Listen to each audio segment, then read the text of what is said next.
Kişilik tarihinde мәңгілік жырлар, мәңгілік isimler var. Adamın ölümsüzlüğü, tarihtagi o'rnin vaqt belgilaydi. Musa Jalil ismi de xalqimiz tarixine yoqti legenda bo'lib kirib qolgan buyuk shaxslarimizning birisi. Batırlık yolu. Büyük şairimizning ömür yolun ana şulay atab bo'lar edi. Jalil Tatar xalqining g'ururligi, yüz otligi, namusi. Alaygına da tugul Musa Jalil ismi bugün Tatar xalqining ruhiy batırlığın hem ko'ngil otlığın bildirişi simbol. Ул milletimizni bütün dünyaya tanıtışı Tatar xalqining yoqti bir obrazı. 2018 yılda Medeniyet hem Magarif Ministerliklari bilan birlikte Bütün Dünya Tatar Kongresi uyushtirgan Jalil o'quvlari xalqaro adabiy belgilikda tub maqsadlarining birisi Rossiya Federatsiyasi tubaklarida hem chet ellarda Tatar tili madaniyatini saqlaw hem o'stiruv. Şulay büyük şahsimiz Musa Jalil'nin ijadi mirasını popülerleştiruv, onun ijadına olan kızıksınını dağında arttırıv, yaş boğunna patriotik ruhna terbiyelev, yana talantlar aşıklav hem onların seletlerin көрсету için mümkünlükler tuturuv. Әлеге изге tilekler hem maksatlar turmuşqa aşsın edi degan tilekte qolamiz hem indi belgi bilan yakınanroq tanıştırganda vaqt yetgandirizde. Виктор Марсель, şundan da әлеге xalqaro belgi birinchigina topqir o'tkazilsa da, ul o'zine büyük ko'plarni jalb etdi. Siz ko'z oldingizga keltirib qarag'iz. 4000 dan ortiq qatnashuvchi, әле şu songa әтиелерni, ustozlarni, jon atib turuvchi devanilarni, әби бабайларni, туган tomoshalarni hem yaqin do'stlarni da qo'shsaq, nihoyat son kelib chiqadi. Şoranın geografiyası da şartdaki, belginin birinchi, ikinchi ülüşün Respublikamızın 38 rayonu, Qozon, Yoshali şehirleri, Rossiya Federatsiyasining 11 tubagi uyushgan tizda o'tkazdilar. Şulay chet ellarda yashovchi millatdoshlarimiz de belgida tilab qatnashdi. Ular orasida Qirg'iziston, Ozarbayjon, Turkiya, Fransiya birlashgan g'arb amirliklari da bor. Qadrli do'stlar, sizning ixtiyoringizga Musa Jalil sözlerine Rüstem Yakin icad etken Dulkınlar jığın təqdim ederiz. Başqara xalqaro konkurslar laureatı Aygül Gardislanova.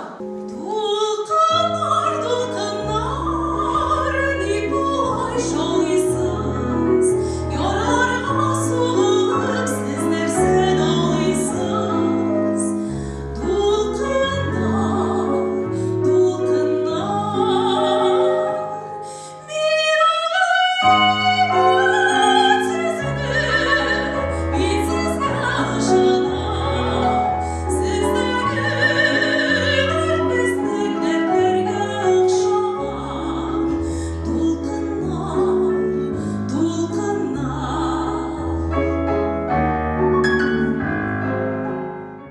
Jalil o'quvlari birinchi kitoblardan o'tuvine qaramasdan qatnashuvchilar bek ko'p bo'ldi. 3 kitobga 976 video yozma hem suratlar qabul etildi. Marcel Burunda men qalsa tomoshachilarga anlatib o'tib kerak bo'ladi. O'z jirliklarida o'ngishli chiqish yasa, belgining ikkinchi etapida o'rin oluvchilarning video yozmalari hem eng yaxshi rassomlarning ishlari 3-etapga butun dunyo Tatar kongressina kelib berishdi. Hem 3 kun davomida martabali juri a'zolari әлеге videolarni, әлеге ishlarini beyladi. Hurmatli tomoshachilar, aylangiz juri a'zolari bilan tanishib o'taylik. Jüri reisi Azhar Shakirov, G'aliaskar Kamol ismidagi Tatar davlat akademiya teatri aktyori, Tatariston ham Rossiyaning xalq artisti, Tataristonning Abdulla To'qay ismidagi davlat bo'lagi egasi. Irqayil Zaynullah, Tatar yozuvchisi, shoir, prozaik ham publitsist. Tataristonning Abdulla To'qay ismidagi davlat bo'lagi ham Musa Jalil ismidagi Respublika premiyasi egasi, Tatariston yozuvchilar birligi a'zosi. Deniz Shakirov, filologiya fanlari kandidati, Butun Dunyo Tatar Kongresi boshqarma komiteti yetakchisining birinchi o'rinbosari.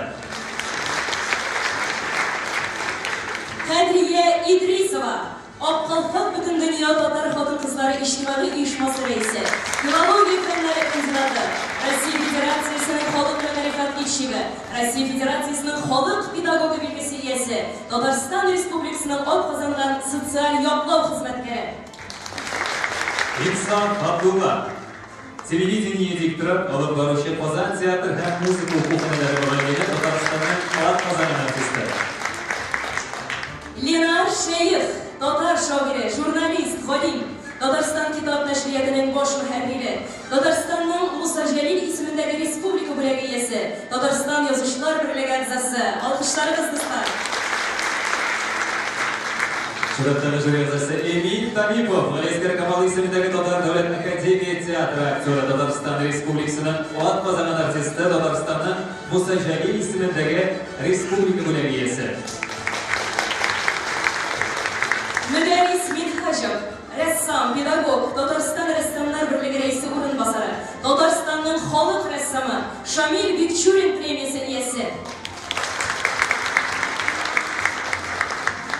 Резида Сарафова, Каринтин Чурин исемендәге Татар дәүләт драма һәм комедия театры актрисасы, Татарстанның Муса Җәлил исемендәге республика бүләге иясе.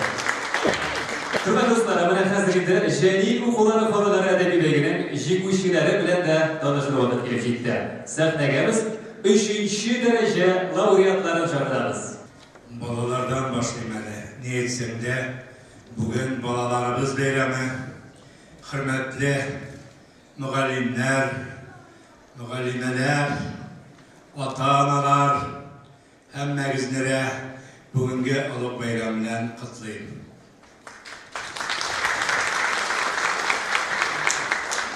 Шушындай асыл, матур залларда заук белән киенгән шушы балаларыбызны безнең артқы рәттә басып торган, милләт киеменнән торган түбәтәйле җегетләрне, калфаклы кызларны шушындай матур якты сәхнәләрдә күрер өчен Җәлилебез Гильятинага башын салды.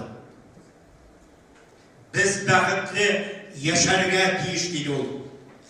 Без татар балалары татар телендә сөйләшеп, татар телендә яшәп, үз кыйблабызга тугры булып яшәргә тиешбез дип дөньялыктан киттеләр алар. Татарның биек 11 ула. Инде менә без бүген чынлап та аларның безгә калдырган шушы эшләренә тугрымсын. Хөрмәтле туганнарым, йокымнан торып, ишектән чыккач та мин татар дип яшим.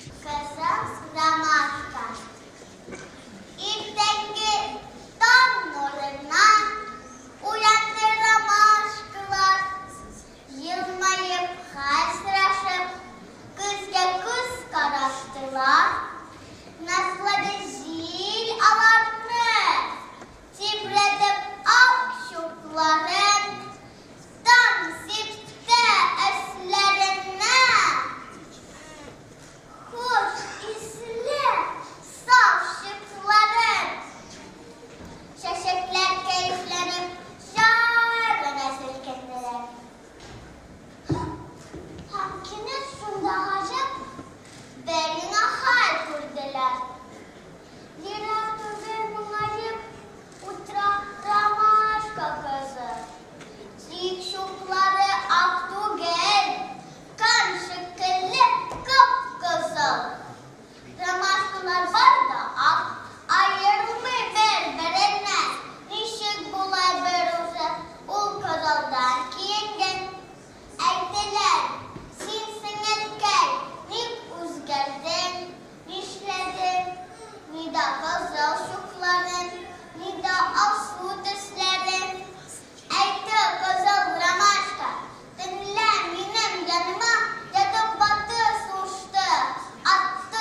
тирән хисләренә җиткергән жюри рәисе Әсгар Али Шакировка һәм жюри әгъзасы Эмиль Талиповка бирелә. Игътибар экранга.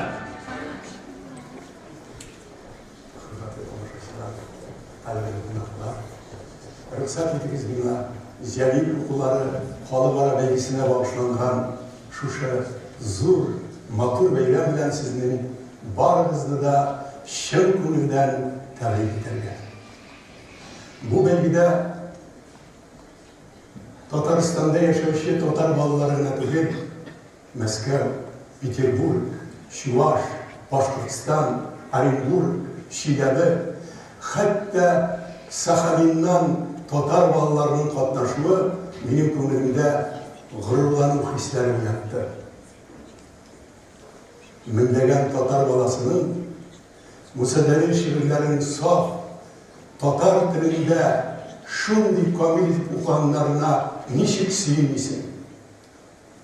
Бу бәйгедә катнашкан балаларга, ата-аналарына, укытучыларына рәхмәтем чиксез. Меңләгән татар баласын тыңлаганда күңелдә татар теленең киләчәгенә өмет уяна.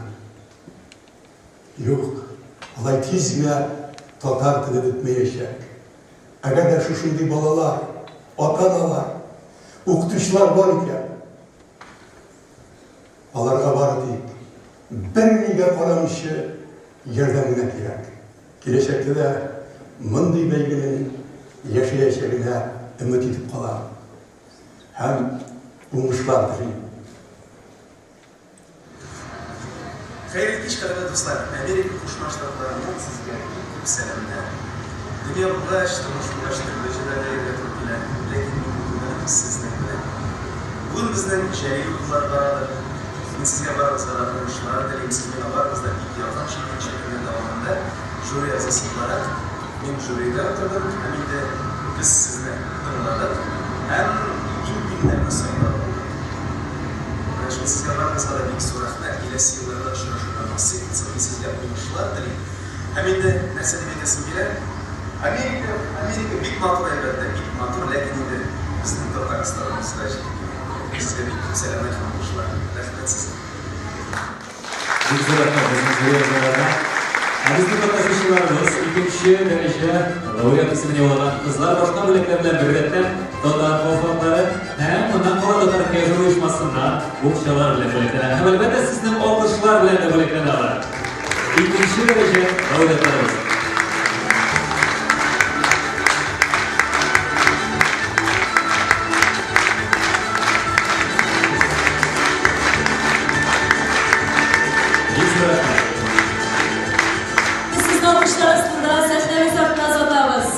Big zor rəhmət sizə jingimiz bilan davam etib qutlayırıq. Hörmətli tamaşaçılar, sizin üçün Musa Cəlilin Kulmək şeiri yanırır. Səhnədə Arşa qızı Leysan Musina həm Baltaş qızı Dilərə Mullağaliyeva.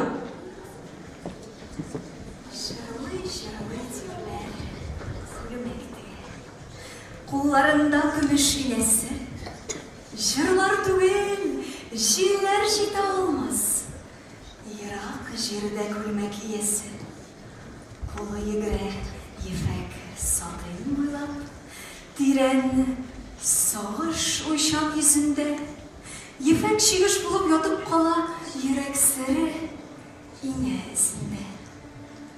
Атлас білен қойыл яқасын, уқа білен тұта жеңішін, шул күлмәккә жинап берген төсле йөрәгенең бөтен җылысын.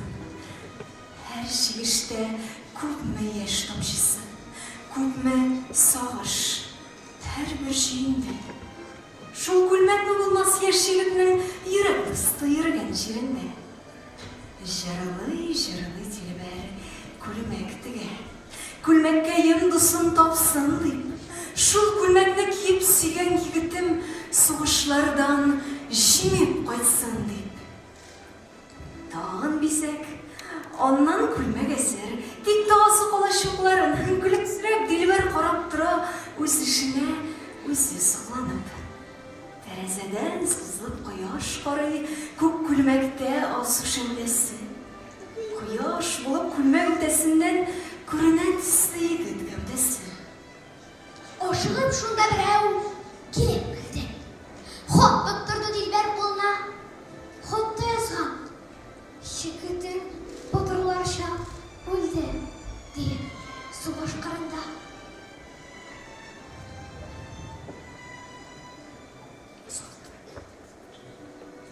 Озактырды Дилбәр сүзсез катып. Каны качты юка ирненнән, тик күкрәге еш-еш күтәрелде күл тибрәнгән кебек шил белән. Юк, ышанмыйм, диде. Тавышы чыкты. Калтыранып, авыр күрсенеп, ике генә тамчы яшь акты. Гөл юклары төсле керфегән. Аннан соң тиз-тиз тохтайтып, төрде дә ул зәңгәр күлмәкне. Китте ашыгып почта бүлегенә.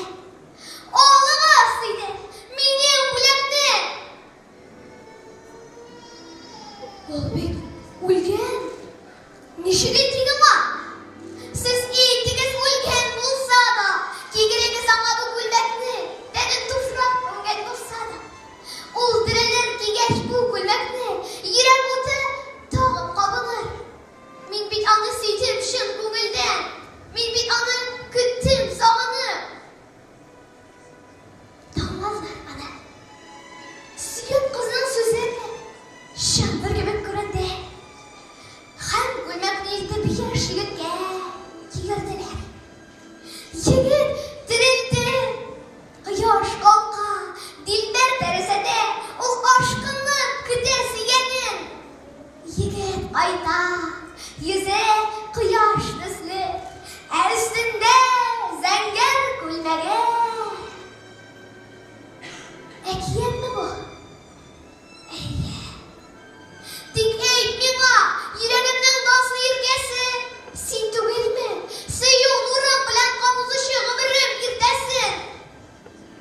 Азмы күрдем окоп баларында. Мин үлемнең кыргый биюен. 100 үлемнән мине тартып алды. Синең керсез кайнар сөюен. 100 үлемнән калдым, 100 үлемнән. Терелеп бастым аякларыма.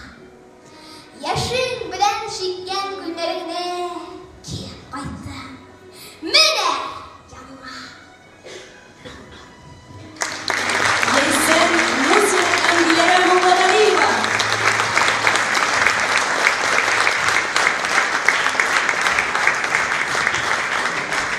Татар халкы үзенең бөек шәхесләрен гадәттә кошлар белән чагыштыра күренгән.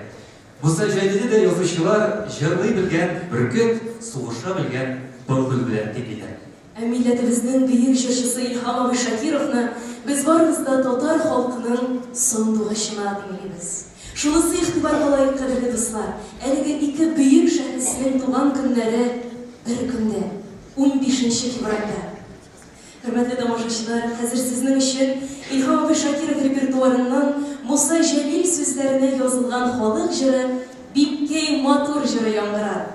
Башкара Илгиз Мөхетдинов.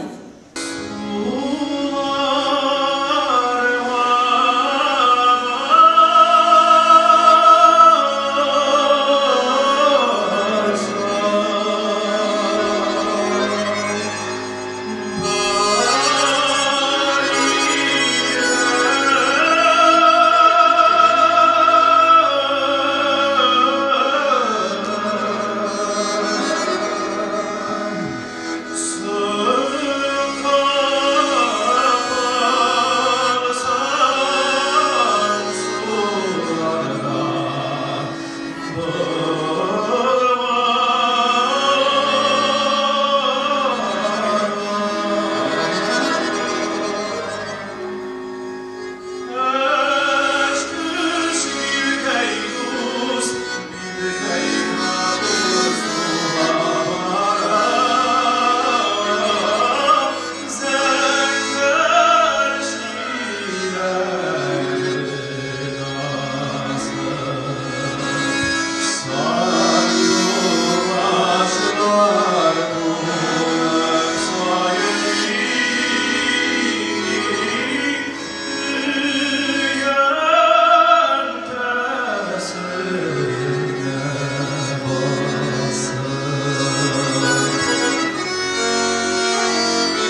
son mezgil dostlar alkışlarımızı kızlarmanız karşı alınız. Sahnede birinci derece laureatlarımız. Şuurluğundan kızlarda Rossiya ressamın benzerleşisi öğretmen Sentino tarafına yazılan ortalarda kurulan şulay kızlarda olmaklar da bülek idiler. İkinci şuurunda bizning birinchi derece laureatlarından to'xtalishi so'z Butun Dunyo Tatar Kongressi boshqarma komissiyasi yetakchisi Tatariston davlat saylovida deputati Rinat Zinuruli Zakirovga beriladi.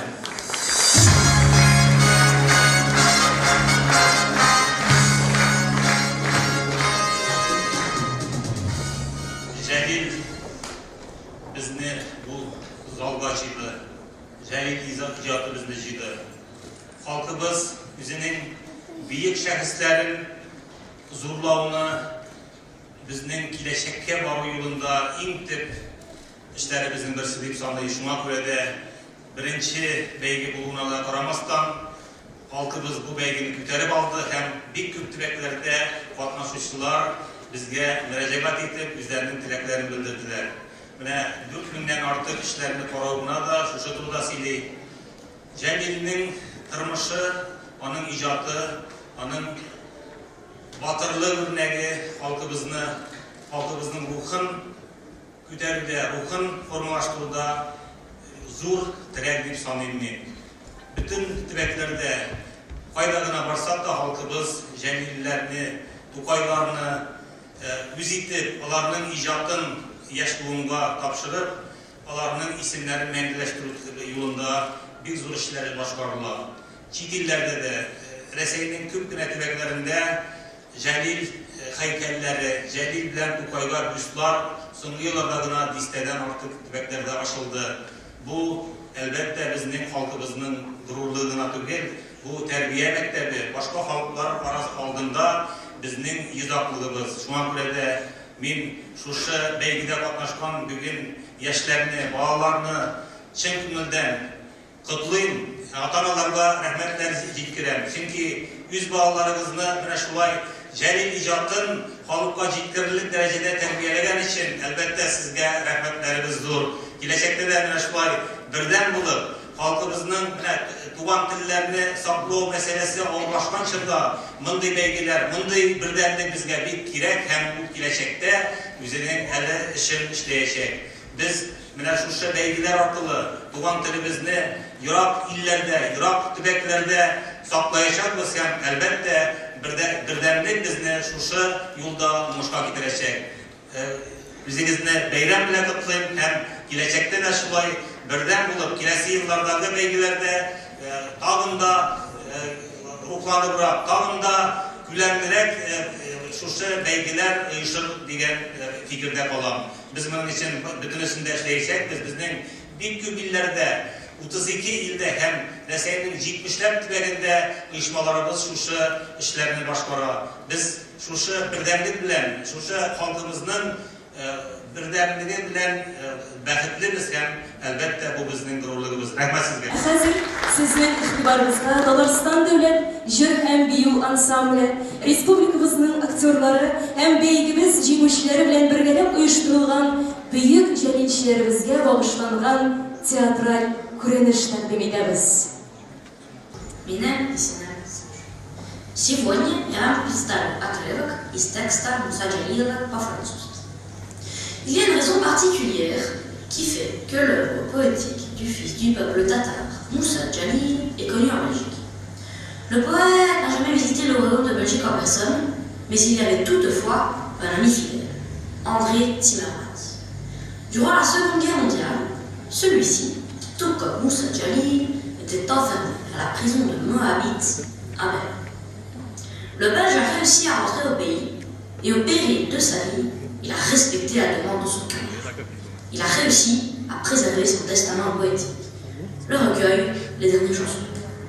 La vie du poète légendaire s'est achevée en août 1944 dans une prison fasciste à Plötzensee. Un traître a dénoncé le groupe clandestin dont Jalil était l'un des dirigeants et qui faisait partie de la Légion italienne. Celle-ci préparait une insurrection afin de rejoindre les détachements de l'armée. Jalil lui-même et ses 10 compagnons tatars comme lui ont été guillotinés dans l'espace de 3 minutes. D'après les chercheurs, au cours de son emprisonnement, Jalil a composé plus d'une centaine de poésies et un poème, dont la majorité a été couchée sur le papier dans 3 petits cahiers. 2 d'entre eux ont réussi à parvenir jusqu'à la patrie du poète. Quelle que soit l'ampleur de la création poétique de Jalil, même une partie de son héritage témoigne déjà d'une extraordinaire force de l'homme et de sa passion patriotique. Son exploit est devenu symbole d'une volonté inébranlable et d'un amour sincère à raison. Спасибо, что меня послушали.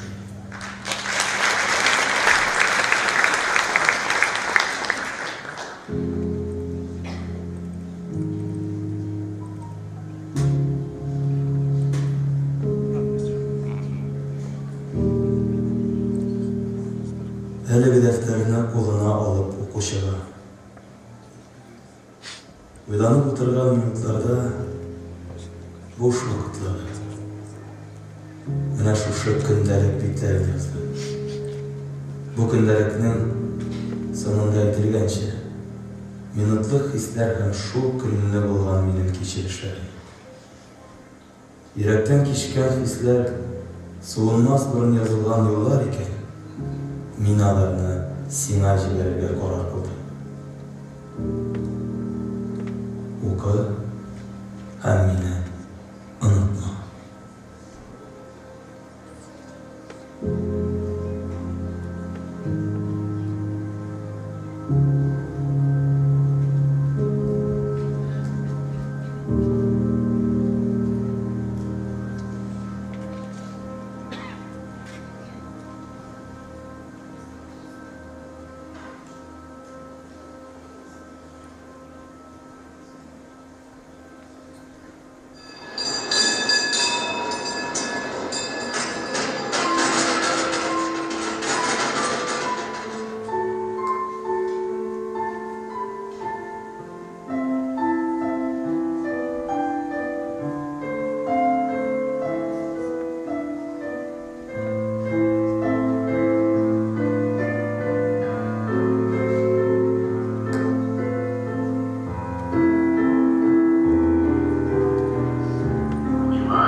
Soğuşa kadar farazlarım bütün ay boşqa buldu. Yaşayın işi bunu. Sıyıklı kadının hem kızın sultan yanına giderek koydu. Ya okulunda yokluk olan. Emin ise bin politik şerakatlendim bile. Bunda selamet, yoruluğu buluyorken barımızda diğer nemiz sakşılarını söz bilen ektirde barılarında dayak bilen anlatıdığının patartığına kurele. Boşarına böyle babalığının pişirirken kompatış pişiren balar. Pışkaşımı patlaştırılan kışkine bile epik isegi. Avızga alırmak tügül.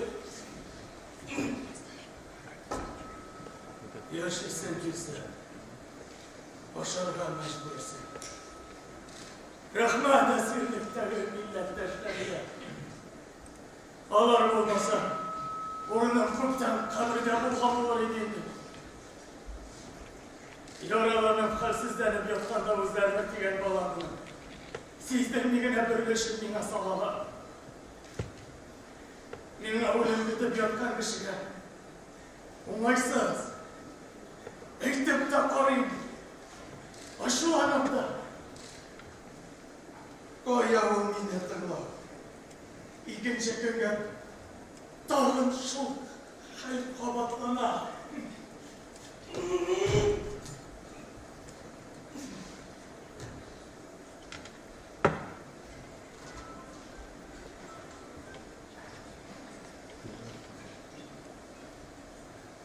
Прости меня, моего рядового, самую малую часть твою.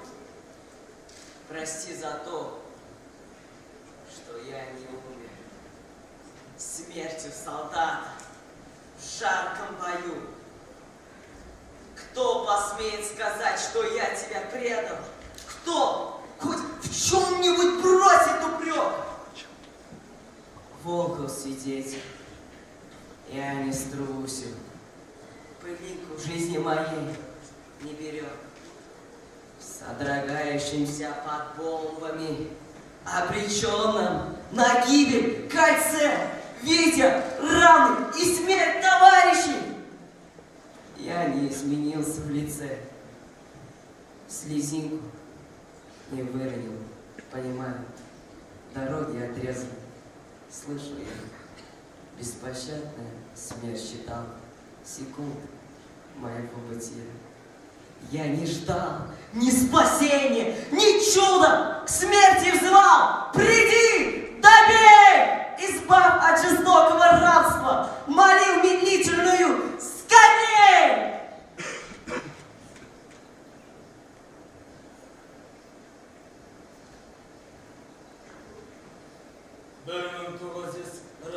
Yılın oktyabrında bizni Polşadan Demblin krepasini alıp girdiler. Mındada kolaşayıp parçalaşıp olmalı. Bizni oranjiride bulmalar. Taşşidenge salamda şehirmeket kazimatlarına kırdı kurtarılar. Oranjitmegenler 10-15 gradus salkın tünlerde uğramda bunlarla meşgul buldular. Halı kırıldığında gününe 500 meyitte çıkarıp bu meyit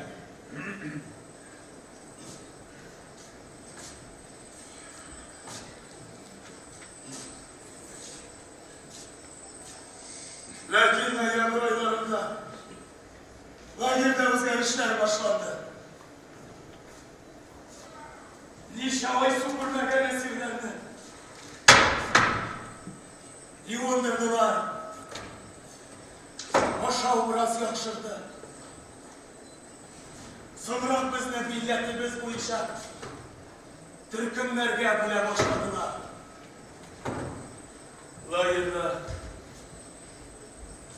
немецлар отанымызға қарсы күрескен әсерлер арасында легионерлар түсі деген сөз таралды.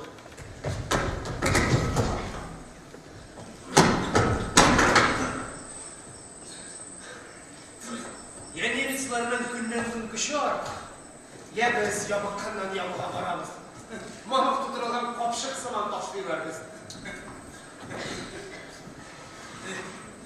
Абдулла сенен шығар еді. Қинап кіртіп ташлағышты. Шойырырға тұрышасың. Я егітлер, не хәлі наурамда хәлі? Хәлләр қыртым ұшалмай. Қырылабыз. Біздің әсерлер арасында легионға кіру турында қарсы сөздер алып бара баруы. Легин агитация үшін біле тұрған кішілер аз. Легионға кіртір үшін немістер негені қыланмайды. Мәжбүрлеп легион киімінде келтеді. Ашлық білен де тінтіретеді. Кімдердедер аттылар да енді. Аша, әбәлі. Біланманыңыз мен нәрсеге бізді ойып, мұнда кіртіп яқтылар.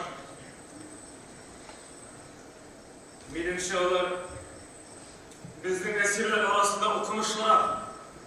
Екі суғыш үшін білген кішілерді айырым жиып алып, әкірігі өз яқтарына аудармақшы оларлар.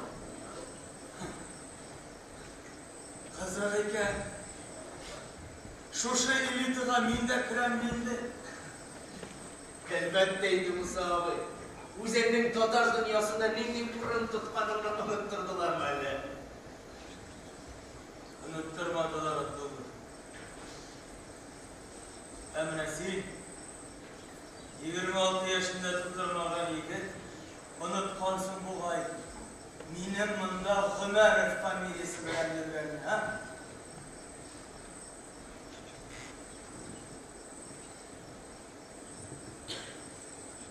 Ya, ne şey? Bilmeyim. Lakin men düşman kiyimin yerine qarşı. Men de qarşı, ayda. Sen ekindi biləsən. Nemetsler dünyada özlerine hizmet ettirge təqdim yasadılar. Alar bilələrini bizə mendik şeydən. Alara hizmet ettirge dur. Halkından, dininden vazgeçiyor diyersiniz. Lakin işlerge, Belki bizge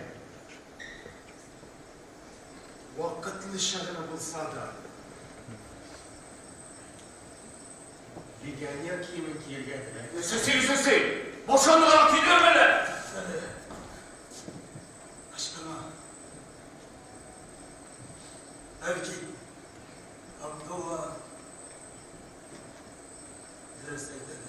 Sine seydi, bu sağlık. Sine şuraya ayırasın mı? Hele sine satıldın mı?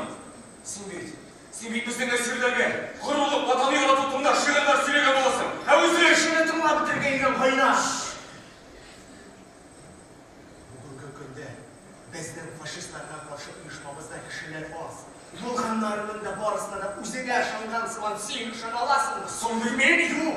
Çünkü kubisilenlerimiz ne şuşu iş tutakla bana tanıştı.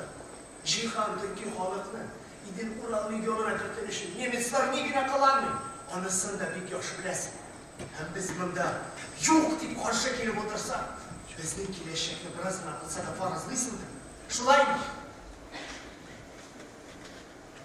Şulay bulgaç. Bizge vakitli şarına bulsa da legioner kiyini kiyirge düşman bilgen kuralını düşmanın üzerine alırga kerak. Sen benim bilen kelişesin Musa abi.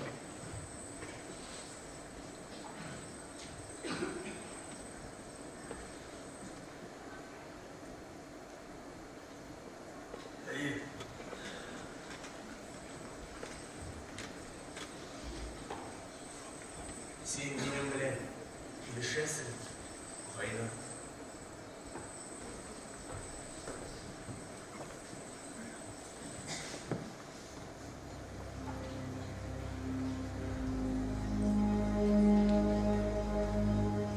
Яшерен оешмага керү белән мин явыз дошманга каршы соңгы сугышына кадәр сугышырга, төркем башлыгы кушканнарның барысын да һич сүзсез үтәргә, ватаныма һәр яклап булышырга ант итәм.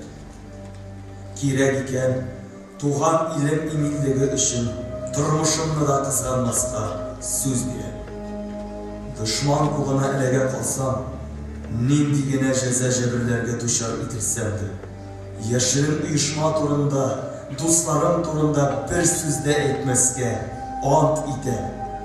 Әгәр мин шушы тантаналы антымны бозсам, мине туган илемнең дошманы, фашистлар ялчысы итеп исәпләгез. Бу безнең Гайнан Кормаш, Абдулла Баттал һәм минем бер-беребезгә биргән ант иде. Һәм киләчәктә фашистларга каршы булган яшерен оешмабыз сафларына басучы һәрбер кеше әлеге антны биреп басты.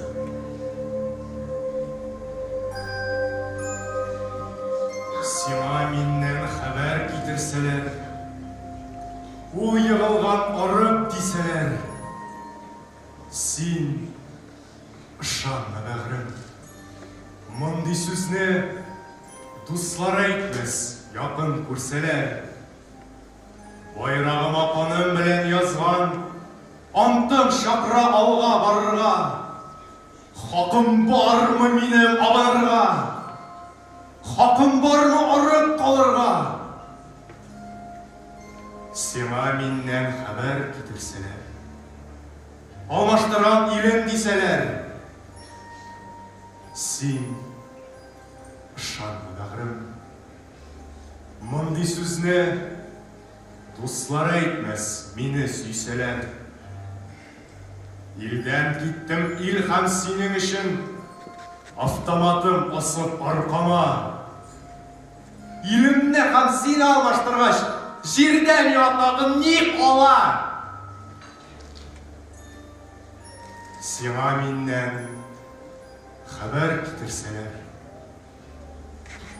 Муса инде үлгән дисәләр, син ышанма, бәгърем. Мондый сүзне дуслар әйтмәс, сине сөйсәләр.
Төшемә керде,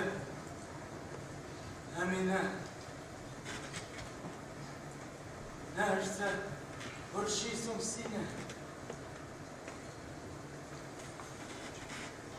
Төшләремнең берсендә син мине Берлинда эзләп йөрисең икән. Имеш, син мине агула үтәргә кушканнар. Син мине эзләп тапкач, Агуның бөрелешен миңа бирдең, бөрелешен үзеңә калдырдың да. Мин ялгыз түгел, мине тышта көтәләр. Тизрәк, йотларны мин дә йотам. Бергә үләрбез, югыйсә аларның килеп керүләре бар. Тизрәк, дип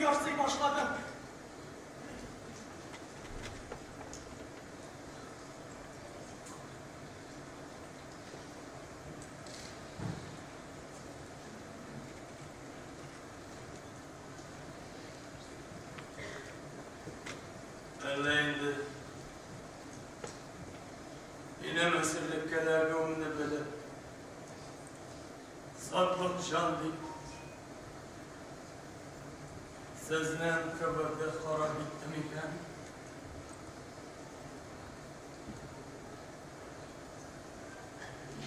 Yok da. Yok. Yok siz gözleysen. Sinde. Yok bana siz isenler. Siz bitmini aşamazsınız. Siz bitmini kütersiz, siz bitmini aşamazsınız.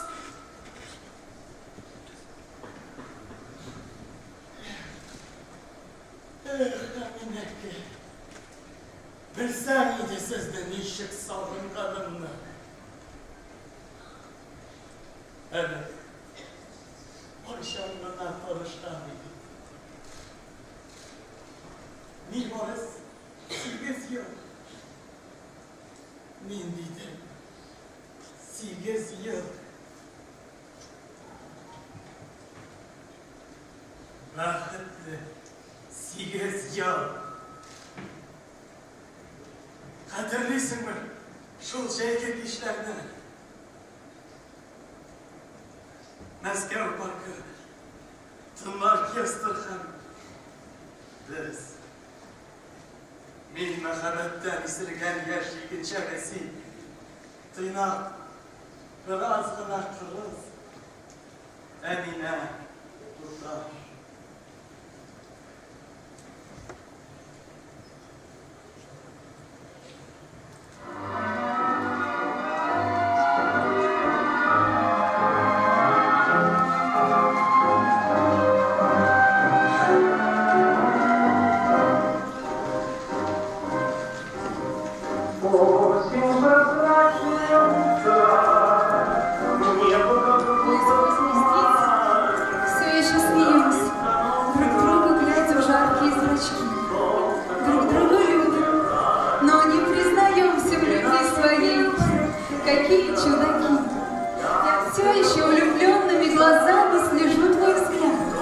Ловлю твои мечты, меня испепеляет это пламя. Скажи по совести, как терпишь ты, лишь взглянешь ты, и верно из кокетства ты неприметно мне грозишь в ответ. Ну и шалунья, ну и молодец ты, будь счастлива, живи 100 000 лет. Твой взгляд, как дождь засушливый лет, как солнце в пасмурный денек. Твой взгляд — весенний вешний праздник света. Лишь взглянешь ты, и я не одинок.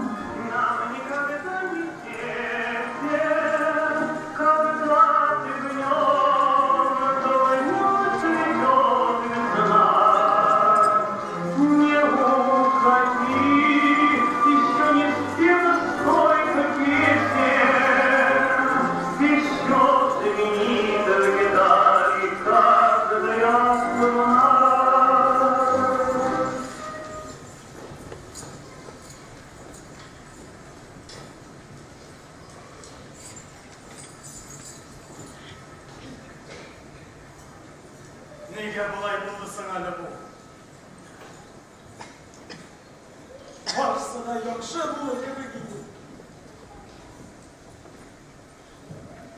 O zaman vakti tapkır kitümün benim durmuşumda soğuk yıllarda en ağır günlerimden birisi bu. Men o gününe hiç gene de anlayayım. Bana kadar müzinden İki tapkır ayrılıp duratkan. Lakin songa gittiğim iliklerine kararında 100 tapkır ağırlığa oldu. Nega şolay bolgandı? Men buni anlatam.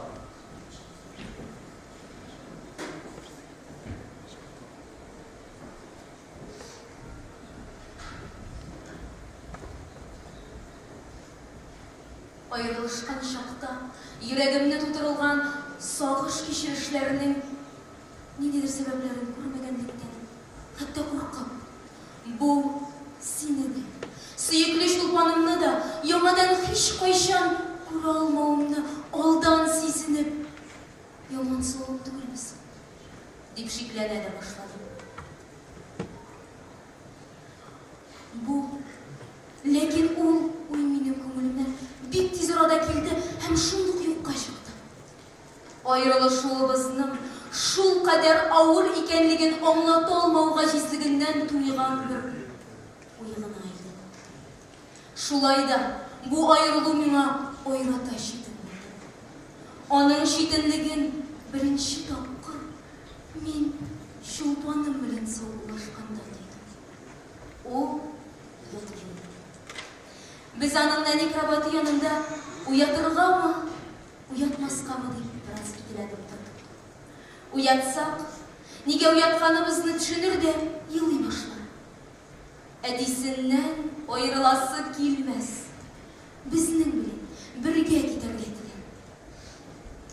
Ләкин ул авыр, температурасы бар.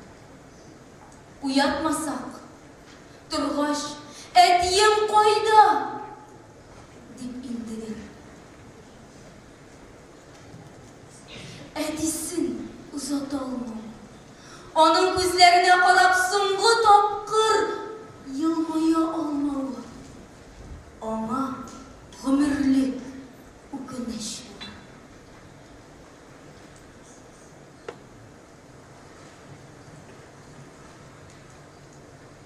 Без аны уятты.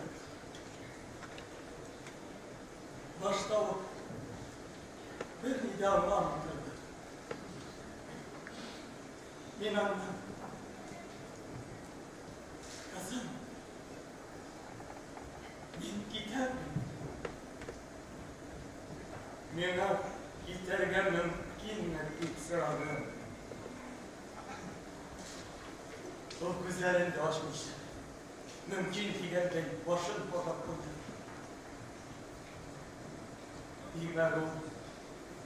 Әтисенә изге сугышка китәргә куша.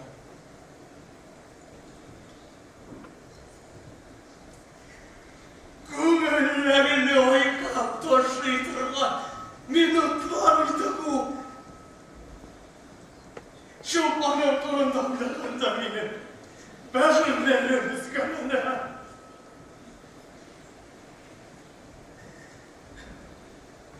Мин аны шул кадәр ярата. Бу ярату исә җир йөзендәге барлык күлемнәрдән дә көчлерәк.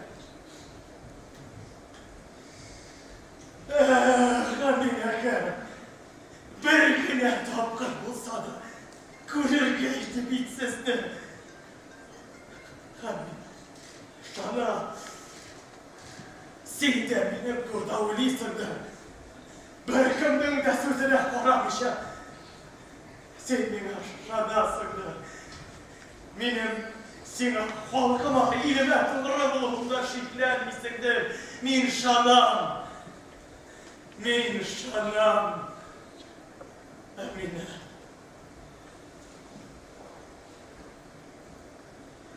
Сагышка манып язамын хатымны сиңа. Язам да утка салам. Хат түгел үзем янамын. Янмас идем. Төнса.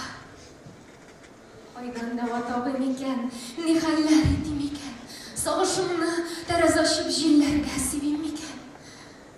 Энҗе таш итеп күз яшем ак сөлгеләргә сиптем. Син белән мин кебек күркәм бар күгәрченнәр чиктем. Фәрештәләр сиңа минем дуамны йөрештерсен. Мине синең белән ешрак төшләрем күрештерсен. Кошлар минем күңелем булып синең якка очарлар. Минем куллар булып җилләр иңнәреңне чарлар. Муса, бәгыр сиңа җырлар тар. Күңелем ташып түгелсә,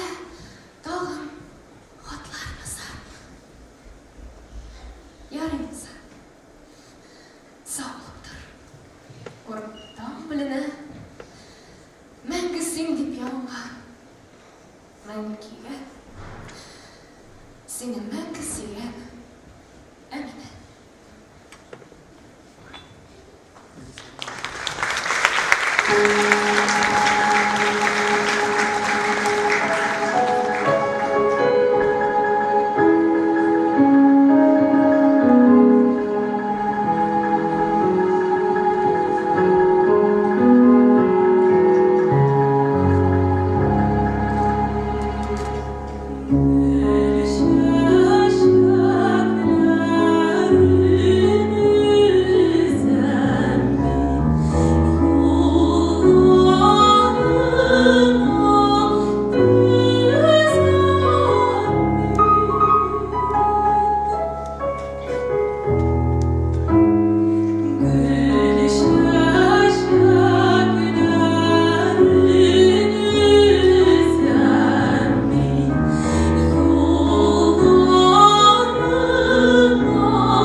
Немецлар миңа ирек бирделәр. Мин ирекле. Миңа хәзер эшләгән өчен хезмәт хакы түлиләр. Яшәргә квартирам бар. Телим икән кичләрен ресторанга барам. Ләкин бу ирек бик тә хәйләле тузак иде. Әлеге яхшы тормыш өчен мин әсирлектә булган ватандашларымны туган илемә каршы көрәшкә әзерләргә тиеш идем. Германия җирләрендә урнашкан төрле лагерьлардан, төрмәләрдән сәләтле ватандашларымны җыеп без музыкаль капелла төзәргә тиеш идек. Башта төркемдә 8 генә кеше, соңрак 14 булды. Көн сайын репетиция үткәрелә. Без кимендә атнага бер тапкыр концерт куярга, шулай итеп легионерларның сугышчан рухын күтәрергә тиеш идек.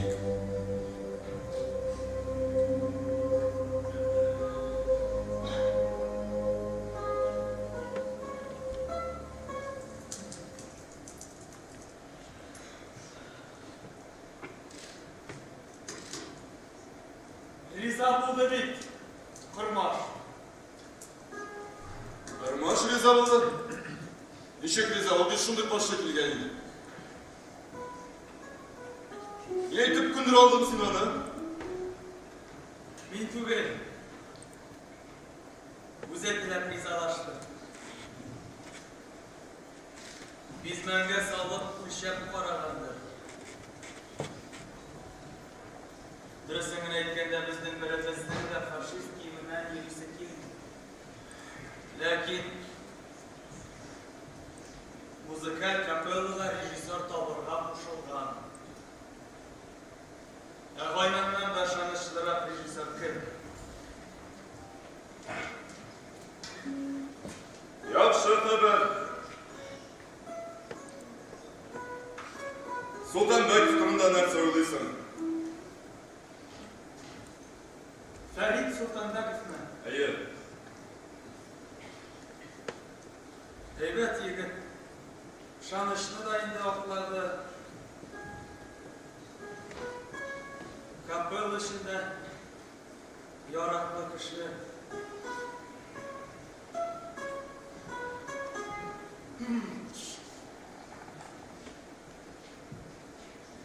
Тизелеп бетмәс инде бу кул, Яраганганнан күпме вакыт уздык.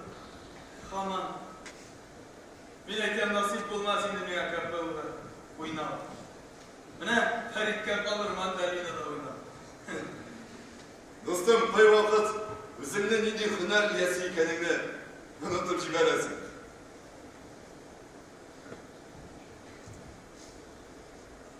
Онытмадым. Мин Муса Җәлил,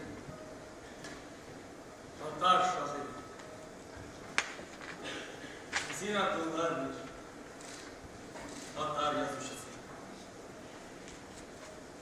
Көмәкчелек. Дөрес вакытта тумаганбыздыр инде без. Төр Муса, әллә кая килеп киттең син, Сүз дә юк. Авыр шырабыз. Көне-төне әлем тотып утырып булмый. Ләкин монда вакыт һәм җаен табып язган шигырьләрең дә күпме төрки әсирне уйландырды. Ирешмәскә, сынмаска мәҗбүр итте. Әйсеңә төшә, ниндидер 2-3 ел элек балалар өчен иҗат иткән әсәрләребезне мин әкиятләр, әсир шигырьләр. Исеңә төшә, ничек итеп балалар аны сөйли иде. Кемдер кычкырып, бүлмәдәге тәрәзәләрне зәңгелдәтеп, кемдер сүзен онытып җибәрә иде. Сүзен оныта иде дә, елап җибәрә иде. Юк, Муса.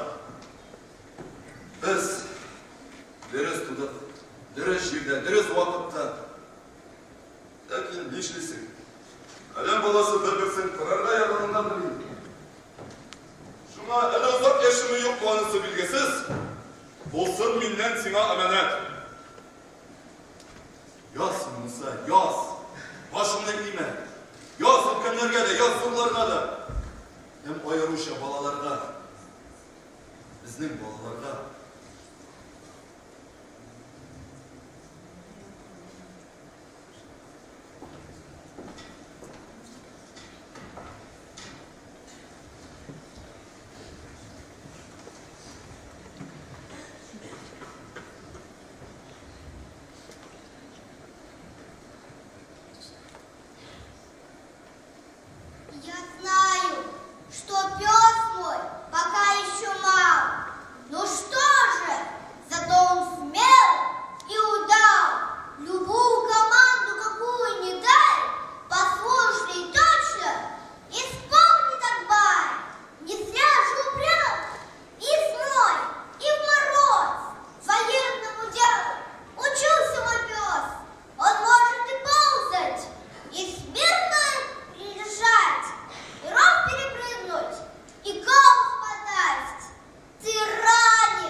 полей разбежались цветы, убегая во враги.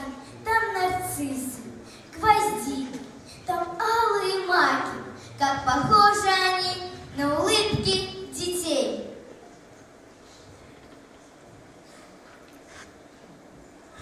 Мин күп күрдем филдей кешеләрне, киң күкрәкле, тимер бәдәнле, тик күрәсе иде, эше белән кеше булган иң чын адәмне.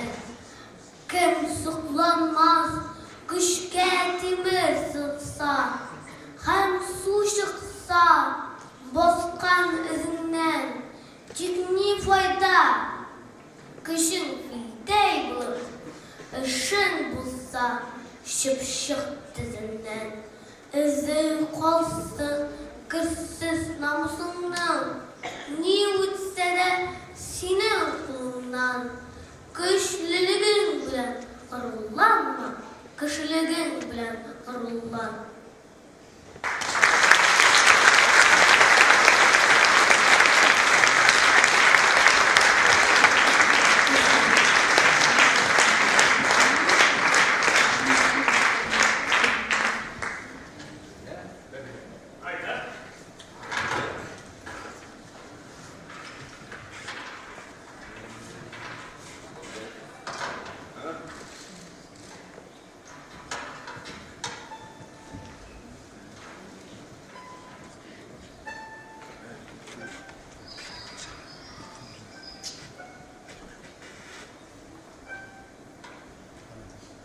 Играть кышкырып йөргән арая егетләр. Шабасылар, матур шатлыйлар.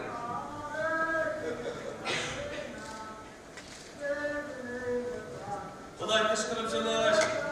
Татар телен белмәгән немецлар аңлый башламасыннар. Җырның сүзләре ди.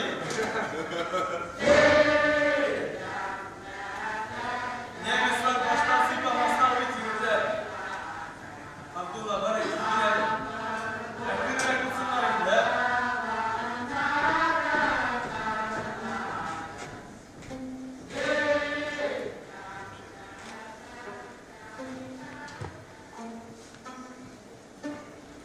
Егетләр, Берлинда Шүрәле комедиясы уйнарлар рөхсәт бирелде. Ой! Эшкә керешергә кирәк. Рольләрне бүлешергә.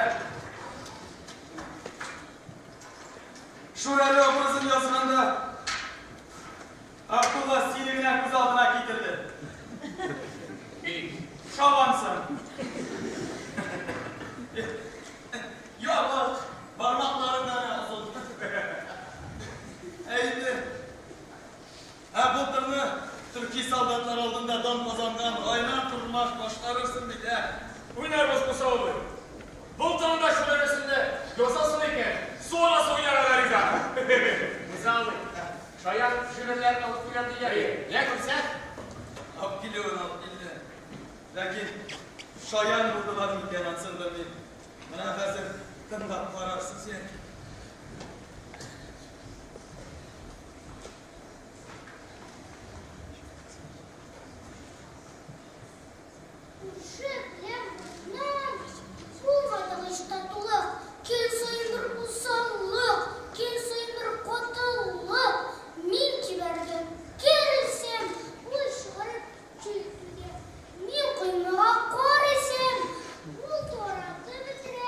Быйыл обозлар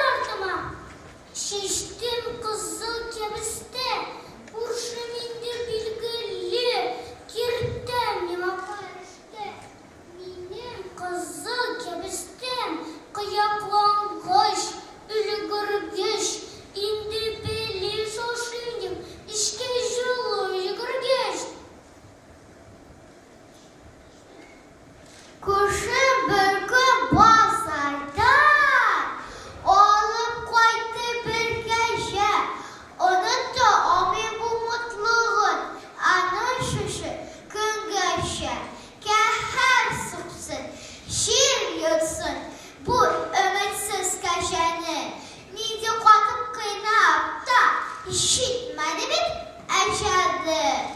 Har gün küre kunakka mut basıp kıyakların kıyıp kırı bitirdi. Kebisten kıyakları bitti bu akşam. Kırıldı hiç şarayıp geherge. Şapkalı tütenler bağlanar şehirge. Hazır indi oşudan kebistemini toşladım. Hem kuşuga oşitip buraya olsun başladım. Bir gün kuşun kaçasın suyup kunak şakıldı. Mine tüge oturttu. Şundu ilbet akıllı. Bilmeyeceğim ben kuşum ne? O şundu ipliyken. Bakışam saklayamadım. Uzun ipliyken. Kurşu suyup kurşusun duslaşa sus kalkmasa. Yok hoşuna var edip işte buraya soklasa. İlk aşağı şuyken. Tövbe tövbe bu işte. Kunağından kuşu ne? Ülgür göster kebistem.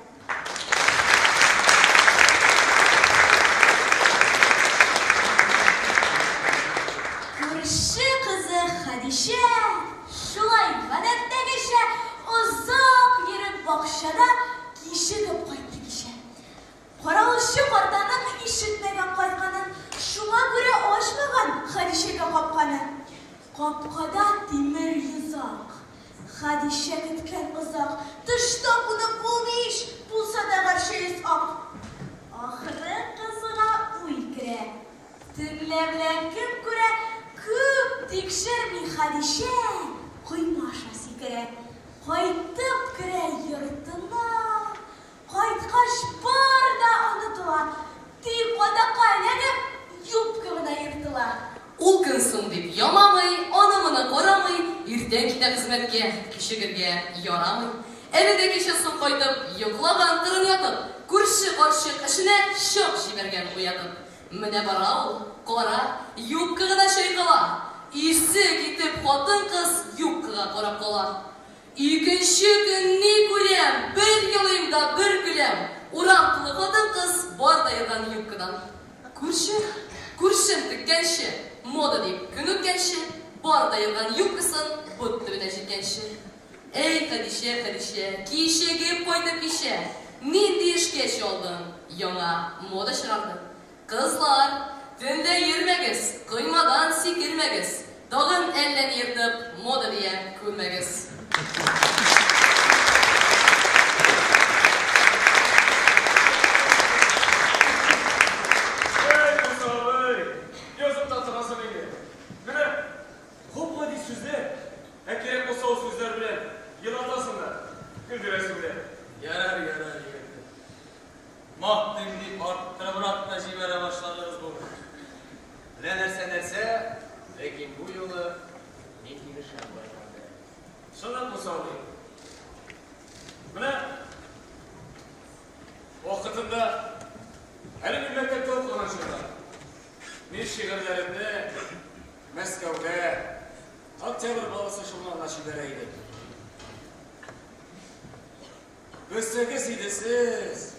Ничек минем шигырьләрне басылып чыкканын көткәнне.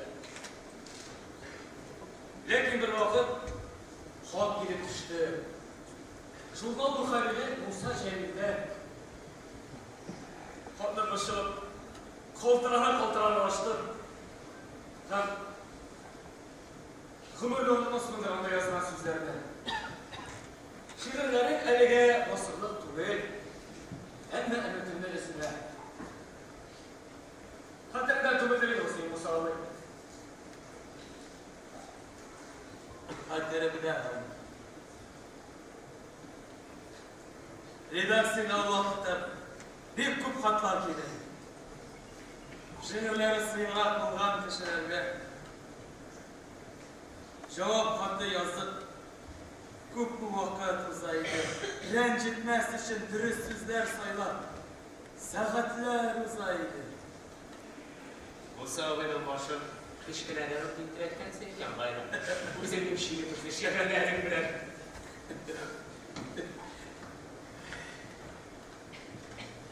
Yigitlar, uzoqqa ketdi bu poeziya turida сөйләшү. Şuranini chetga qo'yib turib, o'zimizning hakkında söyleşirler bile. Yakınrak kilemiz әлі.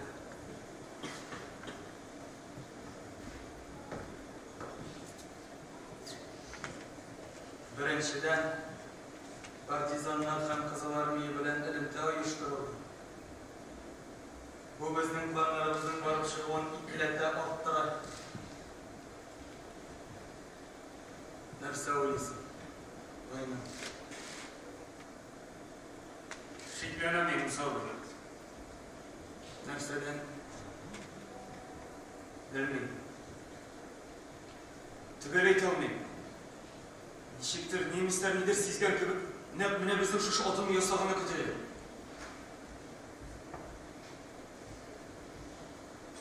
İki gün kaldı. İki gün hem biz düşmanla karşı onun kuralı bilen baş ko'taracakmiz. Bizga boshlab jibarilgan kerak onlarsan. Ish borashaq.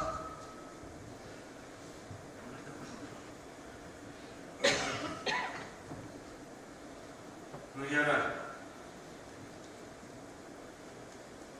Benim yigitler hazır. Nemislerin ştabın yuklaşılarını jindikle kullanışları bitirdik. Evet. Saqşarı yuklaşıları için taraflar tiyişli olunda yeşilinler. Abdullah, senin yigitlerin hazır mı? Yigitler, biz bittik. Bir narsada borib chiqmayishar. Narsa bo'ldi? Kapella artistlarına barısına da oshxonaga, o'yin qurollari bilan repetitsiyaga kelerga qo'shildi. Shunlar nemislar konuşurlar, iyisi keladi. Oshxona yonidan nemis avtomatchilari yig'ilib qoldi.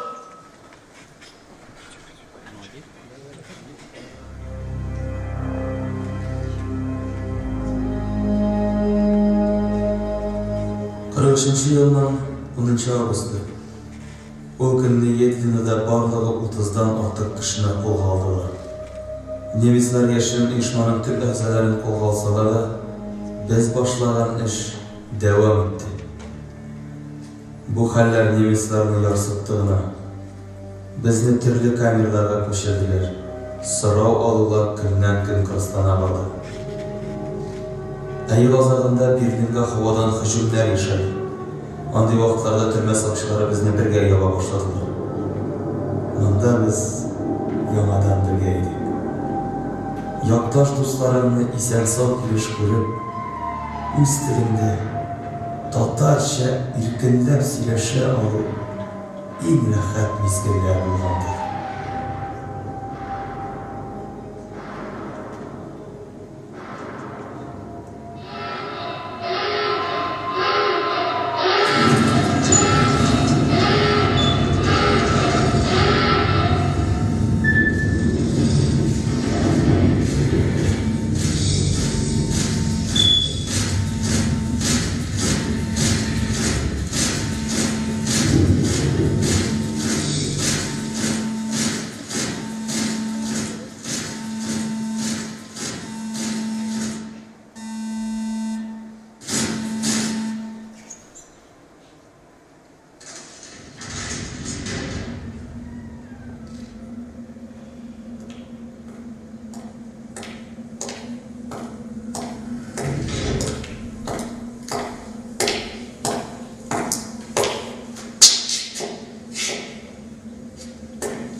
Manda tatlılar var mı? İdir bu yıldan. Tataristan'dan bir yakışı var mı? Hayır.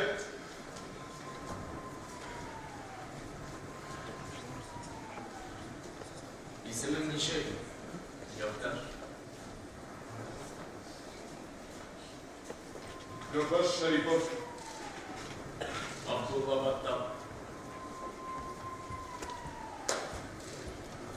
Oynan Turmuş.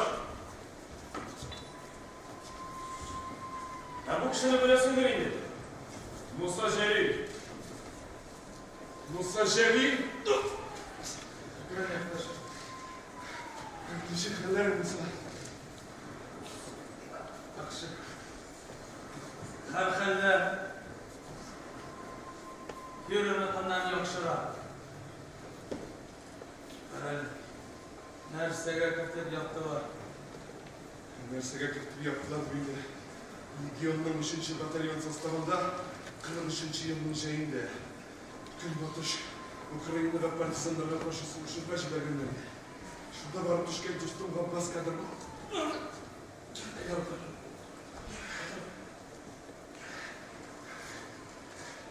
Şurada varıp düşken dostum Abbas kadar mı? Bana bir tekrar antifaşistik listokla görsetti. Berlin'de yaşayan faşistlerden başka işmalarda durmasam da özümüzdekiler arasında taratırga rizalık verin.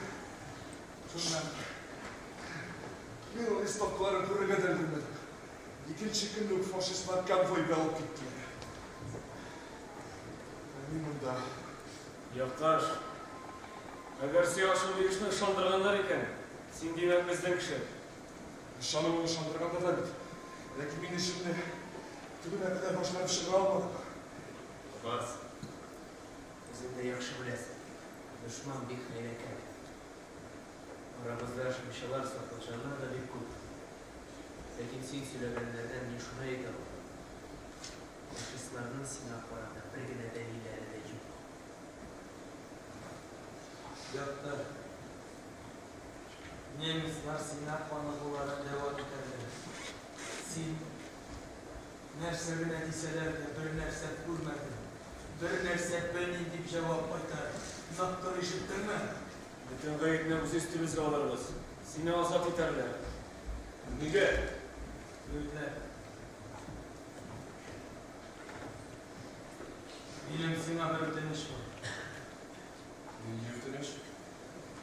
Benim şiirler yazılgan oyun defterin türmeden alıp çıkan takibim.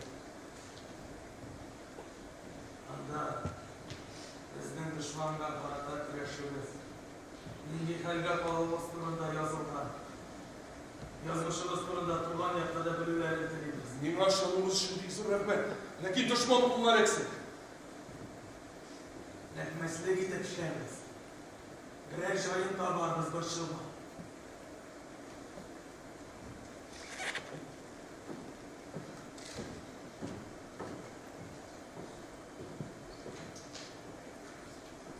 Я не знаю точной даты появления на свет. Да подлинно известно лишь то, что это было во время войны. Гибли люди, разрушались семьи, распадались любимые.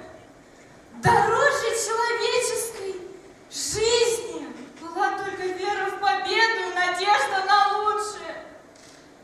О моем появлении на свет не знал никто, кроме одного человека, моего отца, Мусы Джалиля. Я появилась на свет позже своих сестер и, наверное, была младшей среди них. Вы спросите, сколько мне лет? Моя жизнь 62 ярких момента, подаренных мне моим отцом.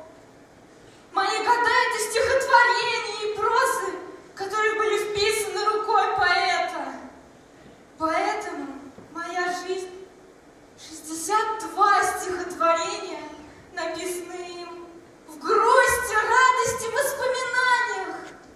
Но самое главное — в любви и надежде. Я появилась на свет, потому что многим его друзьям и товарищам нужна была надежда. надежда. Я знаю, что строки моих страниц помогали другим. Через них он делился надеждой с другими. Мое тело состоит из разных листков бумаги. Многие из них даже не подшиты, а просто вложены в меня.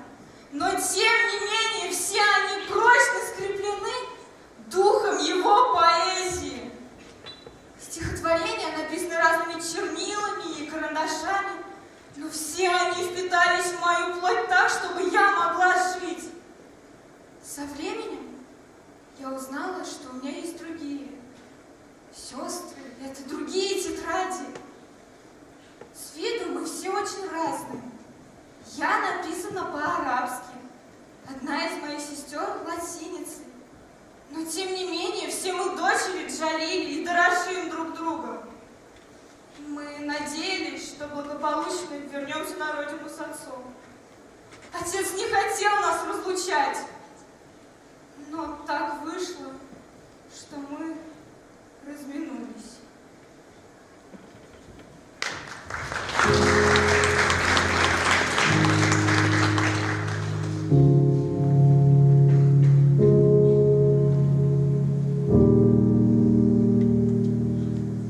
Bundan 6 ay şaması ilk 12 fevralda Germaniyanın 2. imperiyası da bizni Rossiyadan 11 kishini o'lim jazosina hukm etdi.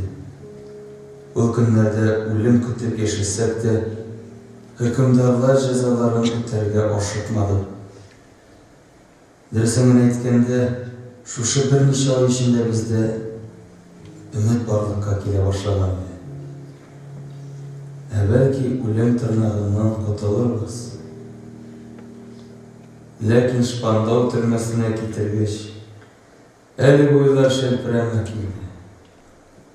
Manda eshiklaridan qizil qo'yma bilan aylantirib olingan bizning ism familiyada kartochkalar berkitilgan kameralarga ayirib yotdilar.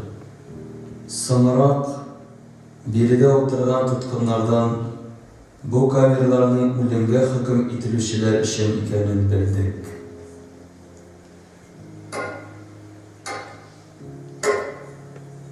Bugun 44-yil 25-avgust.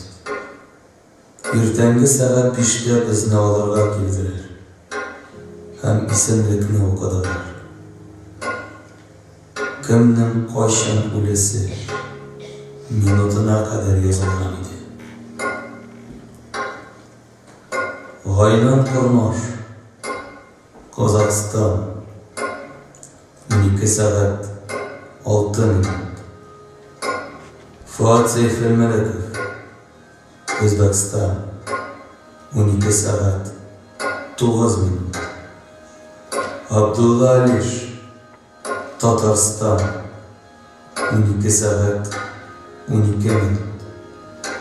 Fuat Bulatov, Boshqirdiston 12 soat 15 minut. Musa Jalil G'amarov, Orenburg o'lkasi 12 soat 18 minut. G'arif Shabay, Boshqirdiston 12 soat 21 minut. Ahmad Simayev, Penza o'lkasi 12 soat 24 minut. Abdulla Bottal, Tatariston 12 soat 27 minut. Zinnat Hasanov, Tatariston 12 soat 30 minut.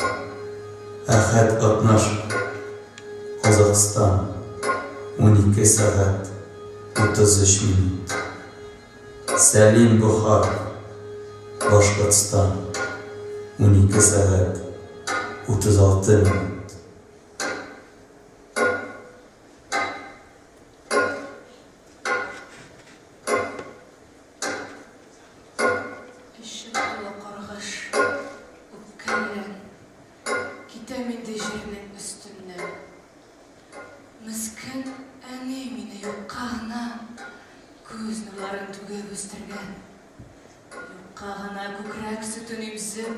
бишек жырын жырлап тербеткен. Дүниясына нәфрәт, қарғыш білән шықты ул жыр минем йөрәктән. Әйтші дүния синең газабыңа, түзмәдемме хәлем беткәнче, түзмәдемме иксез-чиксез сабрым яшем белән.